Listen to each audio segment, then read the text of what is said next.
देश में दशहरा पर बुराई के प्रतीक रावण के पुतले को जलाया गया, लेकिन मथुरा में रावण भक्त मंडल ने रावण की पूजा की और पुतला दहन का विरोध किया। मथुरा में यमुना किनारे सारस्वत ब्राह्मण समाज के लोगों ने रावण भक्त मंडल के बैनर तले रावण का पूजन किया। रावण के भक्तों का मानना है कि रावण भगवान महादेव के परम भक्त थे और त्रिकालदर्शी भी थे, इसलिए उनका पूजन करते हैं और रावण के पुतले के दहन का विरोध करते हैं। बरेली में 26 सितंबर को हुए बवाल के बाद पुलिस प्रशासन ने आगामी त्योहारों और जुमे की नमाज को देखते हुए सुरक्षा व्यवस्था कड़ी कर दी है। जिले में गुरुवार से शनिवार तक इंटरनेट सेवा पूरी तरह से बंद कर दी गई है। इस दौरान SMS सेवा भी बाधित रहेगी, लेकिन जिले के अफसरों ने इसकी पुष्टि नहीं की। दशहरा और जुमे को लेकर प्रशासन ने अतिरिक्त पुलिस बल की तैनाती की है। संवेदनशील इलाकों में ड्रोन से निगरानी, फ्लैग मार्च और QRT टीमों को सक्रिय किया गया। नबीर आला हजरत मौलाना तौसीफ रजा खान ने धरना प्रदर्शन न करने की सलाह दी। उन्होंने कहा कि नमाज अदा कर घर लौटें, मुसलमानों पर लग रहे आरोप मिटाने के लिए अमन कायम रखें, बच्चों की पढ़ाई लिखाई पर ध्यान दें, बंद मदरसों को खोलने की कोशिश जारी होनी चाहिए। जमात रजाए मुस्तफा के राष्ट्रीय उपाध्यक्ष सलमान हसन खान सलमान मियां ने जुमे की नमाज के बाद बरेली के अमन के लिए दुआ करने की बात कही। बोले, अमन का पैगाम दे, अफवाहों पर बिल्कुल भी ध्यान न दें। मौलाना Shahabuddin Razvi all India Muslim जमात के अध्यक्ष ने कहा कि नमाज पढ़कर सीधे घर लौटें, धरना प्रदर्शन या भीड़ का हिस्सा न बने, इमाम राजनीति से दूरी बनाए रखें और शांति का पैगाम दें। बरेली में आई लव मोहम्मद को लेकर हुए विवाद के बाद सियासी तपिश बढ़ गई है। नगीना लोकसभा सीट से सांसद चंद्रशेखर आजाद को प्रशासन ने गुरुवार को हाउस अरेस्ट कर दिया। वे पीड़ित परिवार से मिलने बरेली जा रहे थे, लेकिन सहारनपुर स्थित उनके घर से निकलने से पहले ही उन्हें रोक दिया गया। इससे पहले कांग्रेस सांसद इमरान मसूद और पूर्व सांसद कुंवर दानिश सलील सपा MLC शहनवाज खान को भी हाउस अरेस्ट किया गया था। प्रशासन ने सुरक्षा कारणों का हवाला देते हुए सभी को रोकने का निर्णय लिया। हालांकि सपा के प्रतिनिधि मंडल ने मंगलवार को DIG से मुलाकात कर निर्दोषों पर कार्रवाई न करने की बात कही, जिसके चलते DIG अजय कुमार साहनी ने भी किसी निर्दोष पर कार्रवाई न करने की बात कही। असत्य पर सत्य की विजय का प्रतीक विजयदशमी और राष्ट्रीय स्वयंसेवक संघ RSS का स्थापना दिवस स्वयंसेवकों ने हर्षोल्लास के साथ मनाया। इस अवसर पर संघ के सभी 15 नगरों की विभिन्न बस्तियों में पथ संचलन किया गया। शताब्दी वर्ष पर इस बार विजयदशमी पर स्वयंसेवकों में उत्साह और उल्लास देखने को मिला। RSS के विभाग प्रचारक ने कहा, भारत को वैभवशाली राष्ट्र बनाने के उद्देश्य के साथ शुरू हुआ राष्ट्रीय स्वयंसेवक संघ का आज शतायु हो चुका है।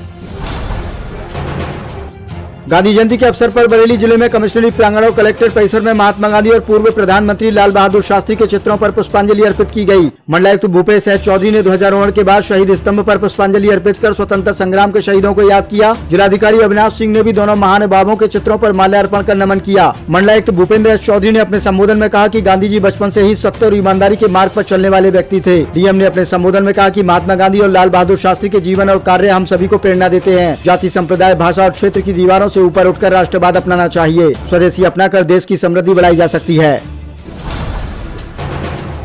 बरेली से एक सनसनीखेज मामला सामने आया है, जहां मामी से अवैध संबंधों में एक भांजे ने साथियों के साथ मिलकर मामा को ही रास्ते से हटा दिया। पुलिस ने मुकदमा दर्ज कर आरोपियों को गिरफ्तार कर लिया। वहीं ये मामला क्षेत्र में चर्चा का विषय बन गया। ये मामला मिर्जापुर शाही रोड का है, जहां 9 सितंबर को गड्ढे में घुसी पिकअप में 32 साल के हरपाल का शव पड़ा मिला था। पोस्टमार्टम रिपोर्ट में हरपाल की मौत दम घुटने से होने की पुष्टि हुई थी। गोवाना की पूरन देवी ने मंगलवार को बेटे हरपाल की हत्या के आरोप में उसकी पत्नी ममता और राहुल के नामजद मुकदमा दर्ज कराया था। मां ने मुकदमे में 3 अज्ञात लोगों को शामिल बताया। आरोप लगाया कि मृतक की पत्नी ने शिकायत करने पर बच्चों को जहर की धमकी दी। इसके बाद पुलिस की जांच में पूरे मामले का खुलासा हुआ।